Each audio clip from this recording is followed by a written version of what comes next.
walaalayaal ila fiiriya nabi Muhammad sallallahu alayhi wa sallam oo u ilmeynaya jacayl dartiisa nabi sallam Khadija aad iyo aad buu u jeclaa marka ay geeriyooto kadib sanado badan kadib ayaa nabi sallam asigoo meel fadhiya wuxuu arkay waxay tahay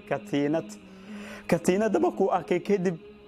saxaabadiisa ayuu weydiiyay wuxuu yiri waxay tahay katiinadan yaa iska leh waxa loo sheegay waxay tahay gabadhiisa Zaynab inay u soo dhiibtay nabi sallam katiinada ayaa sidan ayuu u fiiriyay asigoo ilmeynaya wuxuu yiri waxay tahay katiinadan waa katiinada xaaskiisa